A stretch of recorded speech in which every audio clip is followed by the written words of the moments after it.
Y 38 minutos, 9:38 en Canarias. Tiempo de tertulia después de la música. Cristina de la Hoz, buenas noches. Hola, ¿qué tal? Buenas noches. Carmen del Riego, buenas noches. Muy buenas noches. María Esperanza Sánchez, buenas noches. Hola, buenas noches. Y nuestra cuota, Suso de Toro, buenas noches. ¡Ay, qué maravilla! Buenas noches, estoy encantado. Bueno, suerte que aquí hay gente que te va a ayudar un poco, porque podemos saludar a esta hora de la noche al nuevo ministro de Justicia, Francisco Camaño. Buenas noches. Buenas noches a todos y a todas. Muchísimas gracias por estar en la antena de la SER en hora 25, en esta primera entrevista después de que hoy ha comparecido en comisión en el Congreso. ¿Qué tal? ¿Cómo le ha ido? ¿Cómo se ha visto?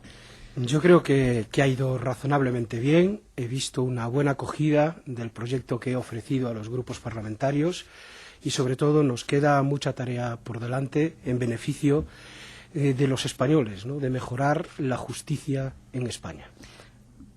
¿Ha visto disposición por parte del Partido Popular para colaborar? He visto disposición y, sobre todo, he visto responsabilidad. Creo que todas las fuerzas políticas están convencidas de que es hora de aparcar algunas cosas y ponernos a trabajar decididamente en mejorar la calidad de la justicia en nuestro país, porque es algo que le debemos a los ciudadanos. Al fin y al cabo, como dice nuestra Constitución, la justicia emana del pueblo, pues es hora de que ese pueblo tenga una justicia moderna, una justicia ágil, que es la que se merece en una España del siglo XXI. Yo creo que el Partido Popular está también de acuerdo, como lo han estado en general todos los partidos presentes en la Cámara, pero creo además que esa responsabilidad no se queda, digamos, circunscrita en el hemiciclo parlamentario, sino que compete también a todos los profesionales de la justicia, que deben ayudarnos también y entre todos, a través de un buen acuerdo, de un acuerdo social, poder iniciar sin prisas pero sin calmas, desde la reflexión, desde la prudencia, las reformas que necesitamos. Ministro, ahora hablaremos de las propuestas que ha hecho hoy en la comisión, con cosas muy interesantes, pero nos sorprendió el día que usted se reunió con los jueces cuando dijo aquello de vamos a poner el contador a cero. ¿No sirvió de nada lo que había hecho su predecesor en el cargo? No, la expresión voy a poner el contador a cero, que ha tenido ese tipo de interpretación, hoy el propio representante del Partido Popular me lo hacía en la comisión, no estaba referida realmente a eso. Cuando dije voy a poner el contador a cero, y me agradezco esta oportunidad de poder explicarlo, me refería a que yo me siento en esa mesa con plena lealtad. Es decir, sin ninguna presión sobre los otros interlocutores. Creo que no se puede dialogar amenazando. Y como saben, en aquel momento, en el previo a ser yo nombrado ministro, existía la posibilidad de aprobar una nueva ley disciplinaria o que modificase y sancionadora respecto de los jueces, y había también otra cuestión que era la de los dineros pendientes, para que nos entiendan todos, por los días de paro que se habían celebrado. Yo me quería sentar en una mesa dando pruebas de que por el ministro y por su equipo la disponibilidad al diálogo era sincera y leal. Y por eso también espero de los demás que sigan en esa misma aptitud, ¿no? Eso era lo que quería hacer con ese gesto de, desde el punto de vista del Gobierno y de este ministro, pongo en la mesa, no respecto de las políticas hechas, sino en la mesa para dialogar y trabajar el contador a cero. Pero lo cierto es que usted se encuentra en el Ministerio, digamos que cómo se lo encuentra, pero la sensación desde fuera es que se lo encuentra con unos cuantos incendios. Yo me lo encuentro con muchos proyectos en marcha. Esto es verdad, con muchas cosas hechas, muchas más de las que se conocen. Con un equipo que llevaba trabajando tiempo, quizá con demasiado silencio, ¿no?, y intentando llevar adelante un programa político que es el que diseñó el presidente del Gobierno y que ha sido, desde el punto de vista electoral, el que ha obtenido el respaldo mayoritario de los ciudadanos. El Partido Socialista, y en particular el presidente Rodríguez Zapatero, no en esta legislatura, sino ya desde la anterior, como pueden comprobar y podéis comprobar fácilmente en la hemeroteca, se propuso mover un poco la administración de justicia de nuestro país. Y hay datos que en estos 5 años lo demuestran. Solo por dar alguno muy puntual. Del año 2000 al 2004, el incremento de inversión en infraestructuras y tecnología para el Departamento de Justicia, para el Ministerio de Justicia, fue en los 4 años de 8 millones de euros. Por el contrario, en la actualidad tenemos 136 millones de euros para esa específica partida y vamos a seguir incrementándola. Es decir, con la llegada de este Gobierno, tanto en la legislatura anterior como ahora, se han movido cosas en el ámbito de la justicia y se han hecho leyes que han afectado. Pues bien, yo lo que creo es que cuando se mueven cosas que llevaban mucho tiempo, en un ritmo lento, y la justicia española probablemente lleve en ese ritmo lento desde la transición, no es una cuestión de un gobierno ni de otro, sino viviendo un poco al margen de los procesos de modernización del Estado. Cuando se toca, pues se mueven cosas y se mueven sensibilidades. Yo creo que eso es lo que ha ocurrido, que se han movido sensibilidades y que ahora lo que toca es primero explicar las cosas que movemos para que se entiendan y ajustarlas, las piezas, para que sigan operando en la misma dirección y, por tanto, que se modernice la justicia, pero que se encajen, insisto, los distintos sectores. ¿Y usted entiende el malestar de los jueces? Yo entiendo algunas de las pretensiones de los jueces. Y así porque ellos pintan un panorama de la justicia bastante dramático. Claro, pero la justicia no es solo cosa de los jueces. La justicia es cosa de los jueces, es cosa de los fiscales, es cosa de muchísima gente que trabaja día a día en un juzgado, de los gestores de tramitación procesal, de los secretarios de justicia. Es todo un operativo al servicio del ciudadano. Eso es la justicia. Y cada uno, cuando se mueven, como digo, las piezas para modernizarlo, pues siente que se están tocando cosas que le importan. Si uno le exige a un funcionario al servicio de la Administración de Justicia que ya no puede tramitar los asuntos como lo hacía porque lo tiene que hacer telemáticamente, pues él necesita un proceso de formación o un proceso, y todo esto demanda actuaciones progresivas. Lo mismo con la nueva oficina judicial y el papel de los secretarios de justicia. Si el secretario ya no tiene que dar fe como lo hacía al estilo del siglo XIX, tomando nota, porque hoy grabamos gran parte de los juicios y por tanto la forma de dar fe judicial es distinta, para él le suponen también cambios en su modo de trabajar y de proceder. Y lo mismo ocurre con los jueces. Pues bien, algunas de esas peticiones, de esas solicitudes, a nosotros nos parecen razonables y atendibles, sobre todo las que tienen que ver con la conciliación de la vida familiar y laboral de los jueces. Durante mucho tiempo el juez, como era una autoridad muy fuerte de presencia pública, pues compensaba un poco estas dificultades de conciliación de la vida familiar con ese estatus. Pero hoy el juez, además de ser un poder del Estado, en el ejercicio de su función jurisdiccional, es también un servidor público, un funcionario, y como tal es lógico que tenga derechos, como tienen otros muchos funcionarios al servicio del Estado, para poder pues conciliar eso con la atención a sus hijos, con comisiones de servicios por razón de estudios, etcétera, etcétera, como ocurre en otros lugares de las administraciones públicas. ¿Tienen derecho a hacer huelga?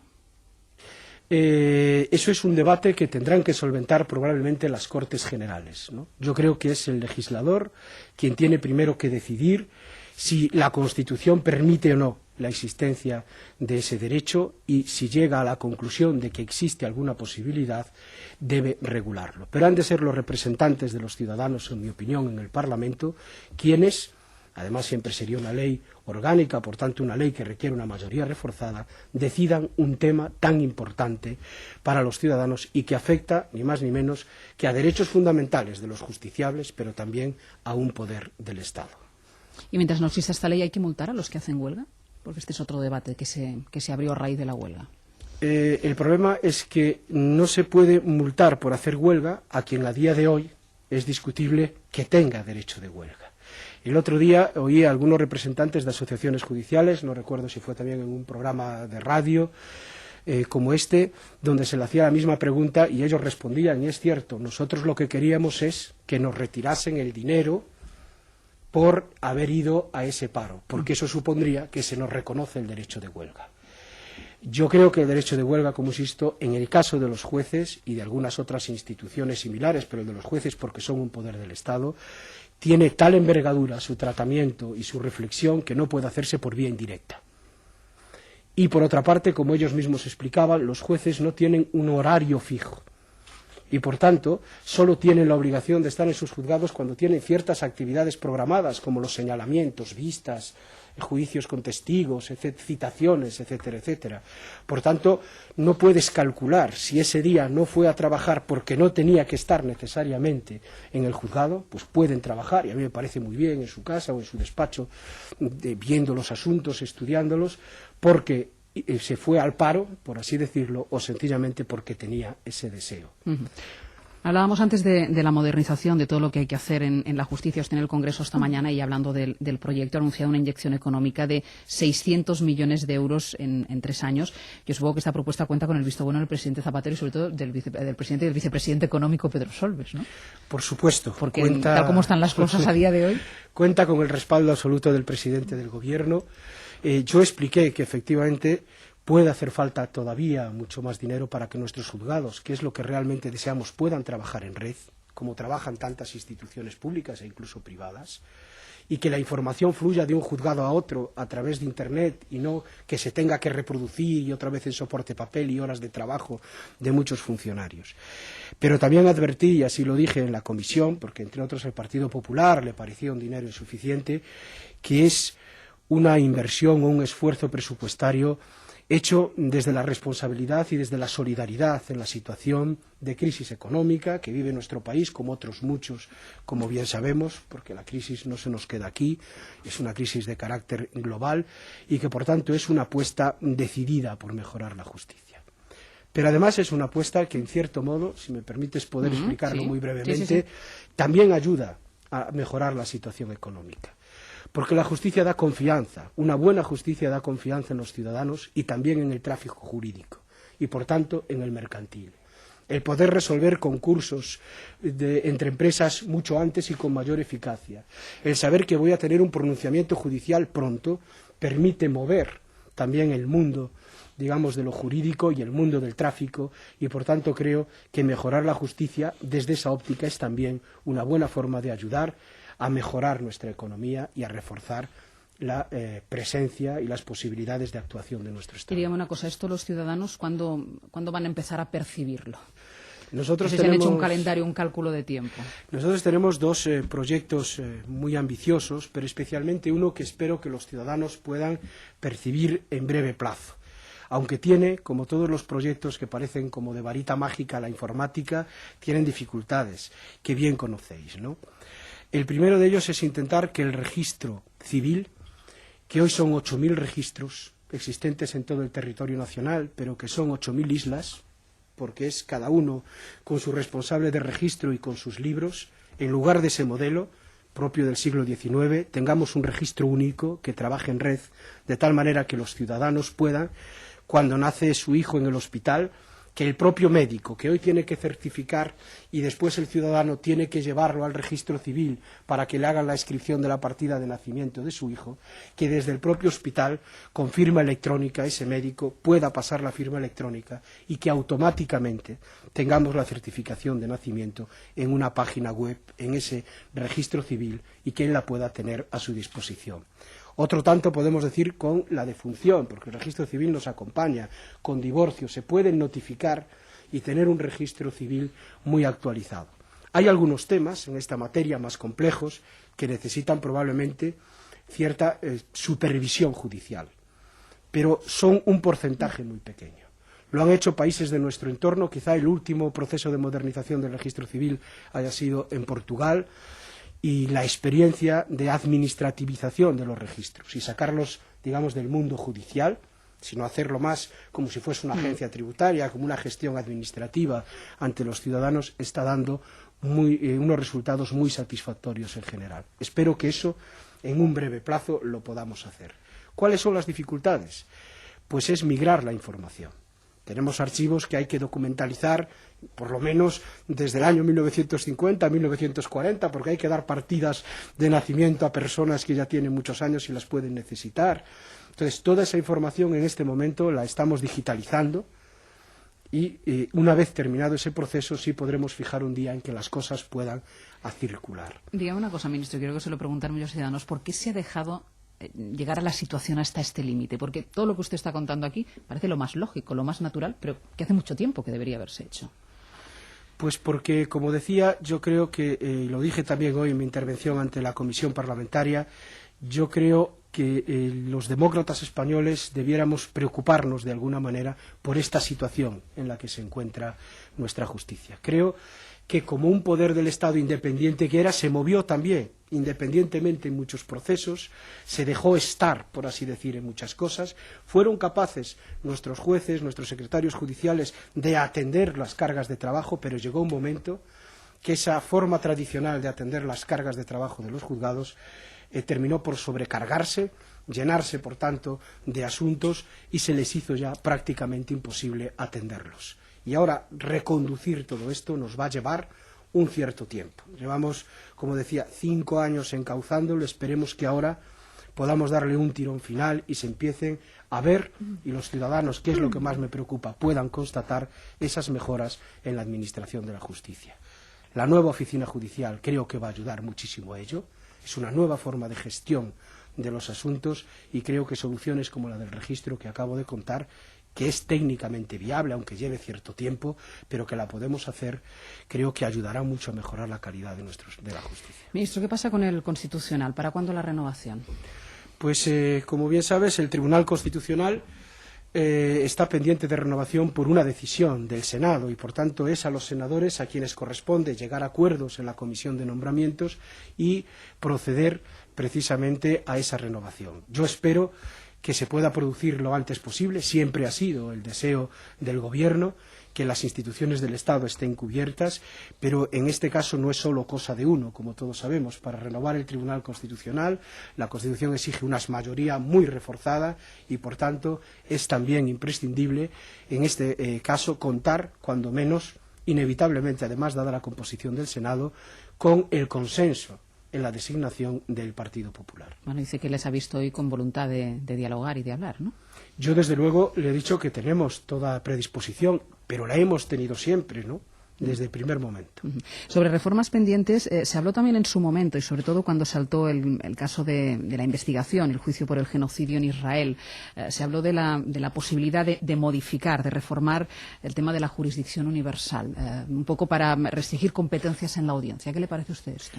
Yo creo que los países, y algunos países democráticos especialmente, y yo creo que España, y me alegro de que así sea uno de ellos, deben dar ejemplo de que se creen la defensa de los derechos y de las libertades y ayudar en aquellos otros lugares donde no existen precisamente, por razones políticas o de otro tipo, ni reconocimiento de derechos ni reconocimiento de libertades. Y, por tanto, como regla general, defender la jurisdicción universal me parece algo que es una aportación en la defensa de los derechos y de las libertades a escala global. Es decir, me parece bueno que pueda haber algún sitio, quienes no tienen en su propia casa para que se haga justicia, que lo encuentre. Pero es cierto también que debemos buscar fórmulas, y creo que existen, y aquilatarlas, para que ese valor, que es la jurisdicción universal, se ajuste también a las necesidades de las relaciones democráticas con algunos países y de las relaciones internacionales. Hay fórmulas que se están barajando, en mi opinión, muy razonables, como puede ser la subsidiariedad, es decir, si en un país se ha abierto ya un proceso de investigación, esperar a que ese proceso culmine antes de iniciar el proceso, por ejemplo, en España. Creo que soluciones como esa son bienvenidas, pero soy partidario de defender, desde luego, la posibilidad de que aquellos ciudadanos de muchos estados que por circunstancias de la situación política y económica de su país no pueden buscar justicia, al menos ese reconocimiento lo puedan tener en algún lugar. Me parece algo muy importante. Déjeme que le haga la pregunta directa. ¿Se debe juzgar a Israel desde España? Yo creo que lo que tenemos que hacer es comprobar, y creo que se así está haciendo, si el Estado de Israel está abriendo un proceso de investigación. Y si así es, como decía, creo que la mejor de las soluciones es permitir que una democracia como Israel resuelva primero jurisdiccionalmente y determine ese proceso, y solo una vez resuelto, si viésemos que no existe ese proceso, iniciar aquí uno. Creo que es lo prudente y lo lógico. ¿Qué consejo le dio el exministro Bermejo en el intercambio cuando se fue? ¿Qué le dijo? ¿No vayas de cacería o no vayas de cacería con según quién? ¿Qué consejo le dio? No, la verdad es que fue un cambio de cartera amable, distendido. Conozco al exministro, a Mariano, de tiempo en mi condición de secretario de Estado, por tanto en mi anterior vida teníamos ocasión de hablar mucho sobre leyes e incluso también sobre la justicia. Me dio algunos consejos importantes, pero sobre todo me dio uno que voy apreciando en estas pocas semanas, que es: cuando tengas un pequeño rato libre, aprovéchalo. Y yo, desde luego, voy tomando nota porque tanto mi equipo como yo mismo llevamos muy poco tiempo, pero desde luego lo hemos aprovechado intensamente en horas de trabajo y cada vez voy recordando más esas palabras de Mariano. ¿Lo de la cacería fue un error? Yo no sé si fue un error o no.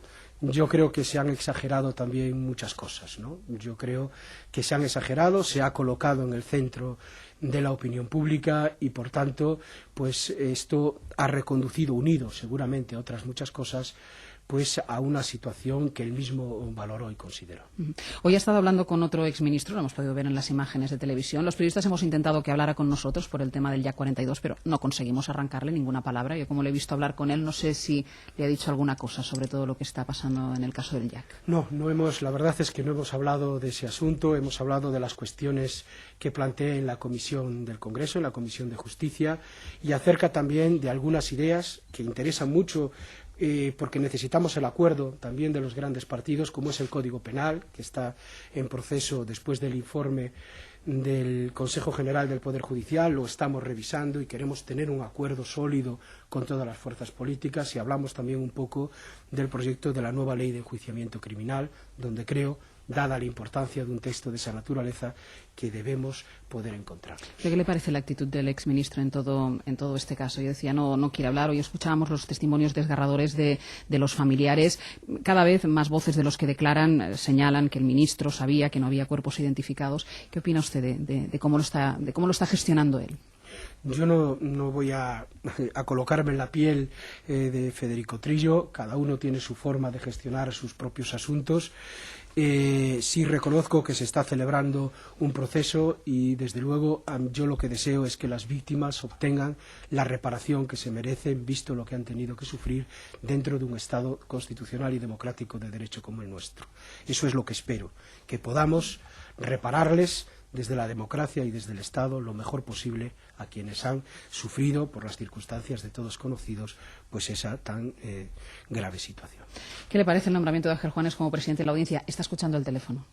Pues Ángel Juanes, tuve ocasión de contestarlo antes. Tengo unas magníficas referencias de su persona como jurista, y me consta además como profesor de universidad que es un magnífico penalista, porque he leído muchos trabajos suyos. Ángel Juanes, buenas noches. Buenas noches. Primera flor que le lanza al ministro. Sí, se lo agradezco. Siempre es agradable oír hablar bien de uno, sobre todo cuando es de una personalidad tan destacada como es la del ministro de Justicia actual. ¿Llega en la audiencia en un momento especialmente complicado, o en la audiencia los momentos siempre son complicados? Yo creo que usted acaba de tener razón en lo que dice. Lo dice la General, todos los momentos son complicados. El tribunal, que por su propia idiosincrasia, por su función y su competencia, pues lleva asuntos de la complejidad y que tiene allí la opinión pública. Yo creo que eso es consustancial un poco a la naturaleza y al ámbito de competencia de un organismo clave en funcionamiento de la Administración de Justicia como es la Audiencia Nacional. Señor Juanes, ¿me va a permitir que despida al ministro Camaño? Ministro, ¿puede despedirse Claro. del señor Juanes? Enhorabuena, Ángel, y que tengas mucho éxito al frente de esa tarea. Muchísimas gracias, ministro.